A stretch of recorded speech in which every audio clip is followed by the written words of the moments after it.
pas fait signer, on aurait pu le faire, mais on ne l'a pas fait. Donc je pense que c'est quand même quelque chose qui montre combien ce problème tient à cœur de tous nos habitants.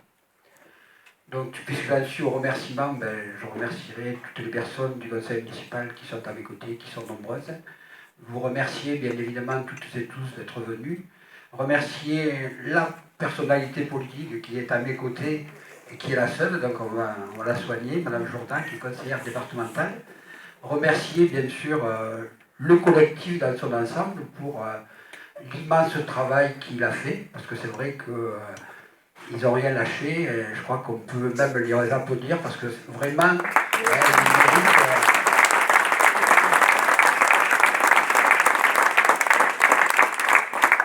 toujours dans un esprit bienveillant, dans un esprit de concertation et toujours très étroitement lié avec les élus que nous sommes. Donc, moi, je leur dis un grand merci. Merci, bien sûr, à FR3. Hein, pour nous, merci beaucoup parce que... Merci à France Bleu Vaucluse aussi, hein, puisque la personne est là et elle relatera.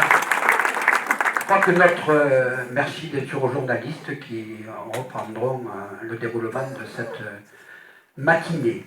Donc après les remerciements, donc je voulais dire oui, nous ce qu'on voulait aujourd'hui quand même, c'est médiatiser notre action. Hein, ça veut dire plus on parlera de nous, plus on nous verra à la télé, plus on nous entendra sur les radios, plus on parlera de nos. C'est la seule chose qui fait bouger. C'est la seule chose qui peut nous permettre, si on reste dans notre coin, si on est seul, à mon avis, on ne peut pas avancer, et on n'avancera pas. Donc merci à toutes ces personnes qui parlent de nous.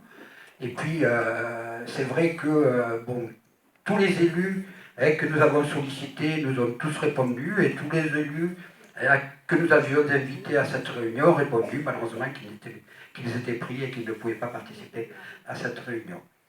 Donc, expliquer quand même un peu comment on conçoit le déroulement de cette matinée.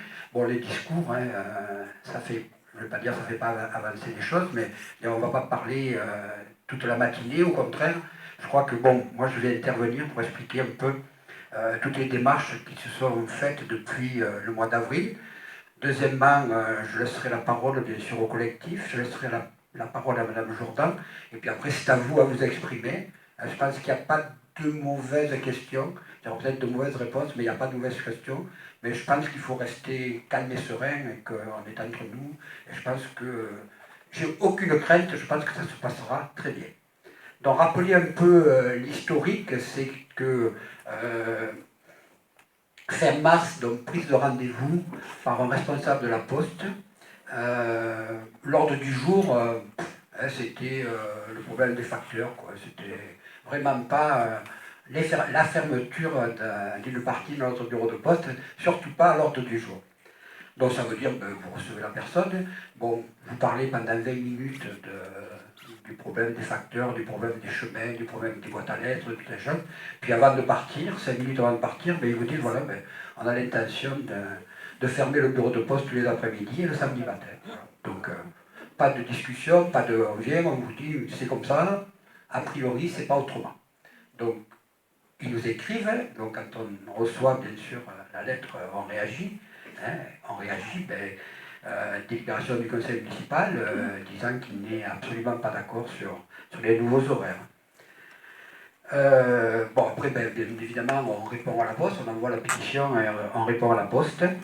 Le 18 juin, rendez-vous avec le premier adjoint, c'était à la mairie, hein, Étienne, avec M. Tissier et M. Hubert. M. Tissier, c'est le responsable de notre bureau, hein, qui est basé sur Mauriac. C'est ça. Et M. Hubert, c'est un plus haut gradé. Donc, discussion avec Étienne, qui ne démord pas non plus, et la Poste ne démord pas non plus. Quoi. Ça veut dire qu'ils veulent bien nous expliquer que les ratios, que... Bon, nous, on ne fait que leur dire que c'est pas en fermant 20 heures de plus par semaine que le chiffre d'affaires augmentera, bien au contraire. Donc, on leur explique tout ça, mais a priori, ils ne veulent pas entendre. Donc, après, ce qui nous... Peut-être que c'est un peu tôt, mais ce qui nous choque quand même, c'est qu'on a un papier qu'on a tiré sur Internet qui dit quand même que sur 15 bureaux qui sont comparés, ou qu'Étienne a comparé, hein, sur les 15, il y en a 13 qui sont ouverts tous les matins, tous les après-midi, tous les samedis matins. Et il y en a 2 qui ne sont pas ouverts les après-midi et le samedi matin, c'est Châtelain-de-Gadaigne, et le deuxième, c'est Fontaine de Vaucluse, qui fait 600 habitants.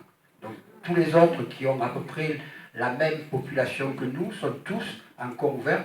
Donc nous, ce qu'on demande, c'est qu'on nous explique quand même pourquoi cela. Donc après, ben, c'est sûr, il y a eu le collectif qui s'est mis en marche, il y a eu des signatures, hein, c'est vrai que c'est un chiffre qui est impressionnant, hein, pratiquement pas loin de 2000. Dialogue avec les... Ben oui, hein, dialogue avec les élus départementaux et nationaux, hein, régionaux, hein, pour bénéficier du soutien. Donc on a eu de belles lettres des ministres, de beaucoup de monde, mais a priori tout le monde dit à peu près la même chose. Le rassemblement de plusieurs Castelnovins, c'était le 17 octobre, hein, pour la remise de la pétition. La pétition a été remise, moi je n'étais pas là, c'était... il y avait un représentant de la Poste. Il y avait M. Tissier et M. Hubert qui étaient là, 2 représentants. Donc qui ont pris la pétition et qui ne sont pas intervenus. Ouais, d'accord. Ils ont pris que les signatures. Bon, réponse au collectif, un courrier de la Poste encore, réponse à la Poste en janvier, et le soutien des élus courant janvier. Donc aujourd'hui, ce que je disais en introduction, ben, c'est de montrer que le combat continue, c'est de montrer quand même, moi je disais tout à l'heure, à FR3, là, je disais, c'est pas, on ne peut pas dire, c'est pas le problème du maire, hein, c'est pas le problème du conseil municipal. Je pense que le maire et le conseil municipal sont partie prenante, mais c'est pas parce que le maire dirait quelque chose que... Moi je vous dis, c'est le problème des usagers. C'est pas, nous on est un pion parmi tant d'autres, mais c'est pas le problème du conseil municipal. Hein, c'est pas le conseil municipal a décidé. Moi je pense que si dans la discussion on va le voir, mais je ne voudrais pas arriver tout de suite à la conclusion, mais je veux dire, nous, on fait partie d'un collectif et on se soumettra au collectif. Ça veut dire que, moi je pense que si une décision doit être prise, elle doit être prise par l'ensemble des usagers, hein, l'ensemble des usagers. Après, c'est un vote démocratique. Hein, si on arrive, hein, je dis bien, si on arrive à discuter avec les représentants de la Poste, en principe, ça devrait être en mars. Bon, peut-être qu'à partir du moment où on va discuter, où on va essayer de trouver une solution pour sortir de la crise, après, ce n'est pas le conseil municipal qui va dire j'accepte la solution, je n'accepte pas, non. C'est les usagers, ça veut dire, comme dans toute grève ou comme dans tout, hein, après c'est démocratique, ça veut dire qu'il y aura un vote, et le vote, ben, il dira ou on accepte ce que nous propose la Poste, ou on le refuse, mais ce n'est pas le conseil municipal qui va dire moi j'accepte, et puis les usagers n'acceptent pas. Donc pour moi, c'est hors de question. Je pense que je dis... Et bon, je voudrais en terminer en disant que à la fin, il vous sera soumis une motion, hein, et cette motion sera votée. Et si elle est votée, ben, elle continuera à s'appliquer. Je pense que le combat, ben, c'est un combat difficile, hein, on en convient, mais je crois qu'il ne faut pas lâcher et que ben, il ne faut pas baisser les bras. Hein, donc je remercie encore tous ceux qui se dévouent pour faire avancer les choses et je leur réaffirme notre soutien. Après, on peut être d'accord sur certaines choses ou moins d'accord, on entend certaines choses, mais ce que je vous garantis quand même, c'est que il n'y a jamais eu d'accord, il n'y a jamais eu de discussion. La seule chose qu'on sait, c'est qu'on nous a imposé. Hein, on nous a imposé ces horaires et on ne nous a jamais demandé, on a dit qu'on était contre, ça c'était une évidence, mais on n'a surtout jamais dit qu'on était pour. Voilà, merci beaucoup. Merci d'être venus nombreux. Je pense que c'est très important pour cette bataille. Donc, je vais vous faire une petite présentation déjà historique pour raconter un petit peu ce qu'on a fait et ensuite les perspectives. Ce samedi 30 janvier 2016, cela fera donc 7 mois que suite à une décision unilatérale de la Poste, notre bureau est fermé tous les après-midi ainsi que le samedi matin. Ce choix imposé par la direction de la Poste, les Castelnovins et Castelnovines l'ont appris par un communiqué paru dans le bulletin municipal de juin 2015. la direction de la Poste justifiant sa décision par une baisse d'activité depuis 2012 absolument invérifiable. Sans attendre, un collectif de défense du bureau de poste s'est constitué et s'est rapidement élargi autour de militants et de citoyens de notre village, avec le soutien de syndicalistes de la Poste, CGT et Sud, qui ont participé à toutes les réunions du collectif et nous ont apporté leur soutien constant et une aide précieuse. Pleinement conscient des enjeux, le collectif a pris rapidement contact avec les municipalités, Monsieur le maire et son conseil municipal, informés par nos soins de la tenue d'un comité technique portant sur la réorganisation des bureaux de poste le 28 juillet, ont adressé un courrier à la direction de la Poste s'élevant contre la décision de celle-ci et demandant le maintien de l'ouverture du samedi matin, information parue dans le bulletin municipal du mois de juillet. Une première réunion publique, il y en a eu de nombreuses, à l'initiative du collectif, s'est tenue dès le 31 août en présence de 50 personnes.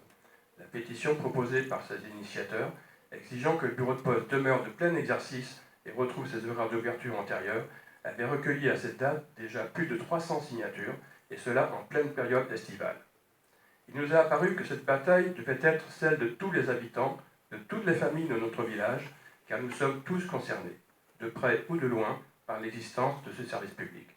En effet, que nous soyons agriculteurs, artisans, commerçants, entrepreneurs, employés, ouvriers, fonctionnaires, sans emploi, retraités ou exerçant une activité libérale, que nous soyons jeunes ou moins jeunes, nous sommes tous usagers du service public que la Poste doit nous rendre. Nous avons estimé que, quelles que soient nos appartenances ou convictions politiques, nous devions nous mobiliser pour préserver l'existence d'un service public de qualité qui réponde aux besoins de la population, et cela dans l'intérêt de tous. Accepter sans réagir la réduction des horaires d'ouverture conduit inéluctablement, comme cela est déjà arrivé dans d'autres villages, soit à la transformation du bureau de poste en simple agence postale communale, soit en relais poste dans un commerce, soit à sa disparition pure et simple. Nous ne pouvons admettre une telle perspective, avec ses conséquences pour les habitants et aussi pour la survie des commerces de proximité. Cette réduction de services est contradictoire avec les engagements affirmés par le groupe La Poste, qui, s'adressant à ses employés, explique que la réforme qu'elle a engagée vise, je cite, à mieux servir ses clients, et soutient qu'ensemble, je cite encore, nous allons surprendre et contribuer à placer la Poste au premier rang des entreprises de services de la nouvelle économie, qui est aussi une économie de partage, de l'échange et de la proximité humaine. Tout un programme pour soi-disant, je cite encore, la conquête de nouveaux territoires. Et les réalités sur le terrain sont tout autres.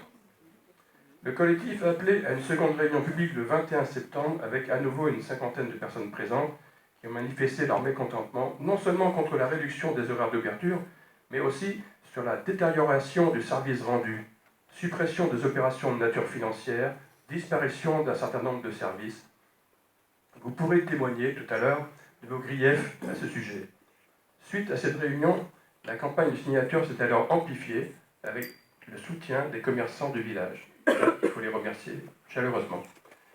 En un peu plus d'un mois et demi, diverses initiatives ont été menées à bien. Tracts, affiches, courriers et contacts avec tous les élus de la circonscription, députés, sénateurs, conseillers départementaux, présidents de la communauté de communes, et tout cela dans la plus grande démocratie, en réunissant régulièrement les membres du collectif ou son bureau, et en les tenant informés par courriel ou courrier de chacune des décisions ou initiatives prises.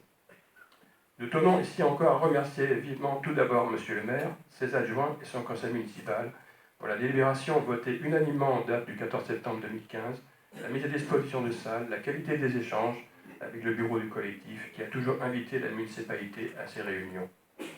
Nous remercions également les élus qui ont pris position et soutenu notre action, le sénateur qui s'est adressé au directeur de la Poste, ainsi qu'au ministre chargé de l'égalité des territoires et de la ruralité. Sa réponse d'ailleurs vaut son pesant d'or. Le président de la communauté de communes qui a aussi interpellé le directeur de la Poste, le député qui nous a reçus et a intervenu auprès du ministre de la décentralisation et de la fonction publique. Merci aussi à l'entreprise de communication qui nous a gracieusement fourni la banderole, laquelle a malheureusement mystérieusement disparu dans la nuit de samedi-dimanche dernier, alors que nous l'avions adaptée pour appeler à cette réunion publique. Sans doute dérangeait-elle. Merci également aux médias qui ont fait connaître notre action.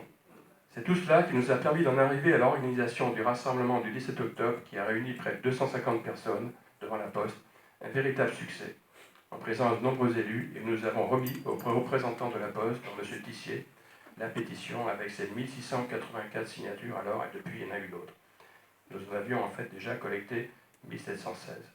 Dès le 21 octobre, le collectif s'est adressé à Mme Passalo, directrice de la Poste, pour lui rappeler l'exigence portée par les 1700 signataires et lui demander de prendre la mesure de l'indignation des habitants de notre village. Celle-ci nous a répondu le 29 octobre, dans une lettre qui reprend mot pour mot les mêmes arguments de ses réponses faites aux maires et aux élus qui l'ont interpellé à ce sujet. Arguments aussi fallacieux les uns que les autres, sur la baisse de fréquentation, alors que c'est justement la réduction de l'offre de service et la réduction des horaires qui dissuadent les usagers de se rendre au bureau dès lors que celui-ci n'est plus en mesure de répondre à leurs besoins. Elle ose même considérer que le nombre de signatures sur 1400 boîtes aux lettres, rappelons-le, ne représente qu'une partie de la population. Quel mépris! Lors d'une réunion publique du collectif en octobre, les personnes présentes avaient unanimement approuvé l'occupation pacifique du bureau de poste, moyen aussi pour obtenir satisfaction. Mais du fait des événements dramatiques qui sont survenus fin novembre et la mise en place de l'état d'urgence, nous avons été amenés à différer cette initiative. Une manifestation devant la direction de la Poste avait été aussi envisagée et différée pour la même raison. Fermement décidé à ne pas en rester là, devant la fin de non-recevoir de Mme Passao, la persistance de son refus de prendre en compte la légitime demande des citoyens et de leurs élus, le collectif a proposé à la municipalité d'organiser conjointement la réunion qui se tient aujourd'hui. Nous la remercions vivement de son engagement à nos côtés. Nous avons également décidé de participer à la manifestation appelée par les syndicats de la fonction publique, mardi dernier, mardi 26 janvier. Une délégation de 20 Castelnovins s'est rendue devant le siège départemental de la Poste avant de participer au défilé qui s'est rendu à la préfecture. La presse a rendu compte de notre présence, ce qui a permis de faire connaître notre action en défense du service public plus largement. Gageons que, devant notre constante mobilisation, devant autant d'exaspération, d'attachement au service public postal, nous allons enfin obtenir que le groupe La Poste revoie sa position et que très prochainement, notre bureau de poste rouvre les après-midi et samedi matin comme auparavant. Il n'y a pas d'autre solution si on veut satisfaire les besoins légitimes des usagers. À l'issue de cette réunion, nous proposons, M. Mollin l'a rappelé tout à l'heure, d'adopter une motion que nous irions porter ensemble à la direction de la Poste et, si vous êtes d'accord, au préfet, garant de l'exercice des missions publiques. Nous avons plus que jamais besoin de soutien et de la détermination de tous. Restons soudés et unis pour obliger enfin la Poste à ouvrir des négociations. Nous sommes fermement décidés à ne rien lâcher. Bonjour à tous. Moi je suis là aujourd'hui à l'appel du collectif il y a déjà quelques mois qui m'a demandé de soutenir le mouvement, de m'y intéresser et de le soutenir, ce que j'ai fait bien volontiers. Et je ne suis pas la seule élue. Si je suis la seule élue départementale à être présente ici à cette tribune, nombreux ont été les élus de tous bords politiques qui ont soutenu le mouvement par des lettres, des courriers réitérés à la Poste, à la ministre. Donc ça fait déjà plusieurs mois que les élus et les citoyens sont ensemble dans ce mouvement pour l'ouverture, la réouverture du bureau de poste le samedi matin et les après-midi, ce qui nous paraît une évidence à tous pour toutes les raisons qui ont été évoquées, qu'elles soient économiques pour les commerçants, la vie du village, pour les usagers qui en ont réellement besoin. Je ne vois pas trop comment avec un bureau de poste ouvert le matin de 8h30 à midi, on peut satisfaire des besoins de services publics. À 8h30, les personnes en activité qui travaillent sont souvent déjà sur leur lieu de travail. Les personnes âgées ont des difficultés aussi, peut-être penser de mobilité pour se rendre à Morières ou ailleurs. Enfin, ça semble une aberration, ces nouveaux horaires, et pas justifié pour un village comme Châteauneuf-de-Gadagne. Au cours des courriers du mouvement, ce que moi j'ai beaucoup entendu et lu de la part des responsables de la Poste et dernièrement du ministre Emmanuel Macron, ce sont des arguments qui pour moi n'en sont pas, des arguments économiques, financiers, austéritaires. On n'a pas le choix, c'est comme ça, sinon la Poste va fermer, c'est pour l'emploi. On est dans les clous, c'est légal, la loi nous y autorise. Voilà, pour moi, et puis je ne suis pas la seule, ça, ce ne sont pas des arguments. On ne peut pas opposer ces arguments financiers quand là, les citoyens, les usagers vous parlent de services publics et la Poste a une mission de service public, qu'elle le veuille ou non, et des engagements à tenir par rapport à ça. Au-delà de la problématique de Châteauneuf-de-Gadagne, ce qui se pose après, c'est aussi le vivre ensemble, la modernisation des services publics. Alors oui, on entend bien une certaine importance à moderniser, à s'adapter à la société, à progresser, mais la modernisation, ça ne veut pas dire un recul en arrière. Et moi, quand je parle de recul en arrière, c'est un pléonasme, mais bon, quand je parle de recul, je parle du manque de lien avec les personnes. Et face à un écran d'ordinateur, on n'est pas grand-chose, ça peut être pratique par moment, mais on a besoin quand même de rencontrer des gens et de cultiver aussi le vivre ensemble. Et les services publics font partie de ça. Les personnels de la Poste, ce sont de vrais professionnels qui répondent à des attentes, ce sont de vrais métiers, et on est en train de perdre aussi tout ce lien-là et tous ces métiers, toute cette professionnalisation. Donc moi, c'est un combat qui me semble légitime, important, qu'il faut mener, que je continuerai à mener avec vous. Et je remercie vraiment les personnes du collectif, les citoyens, les élus, d'être dans cette énergie et dans cette volonté de ne pas se laisser faire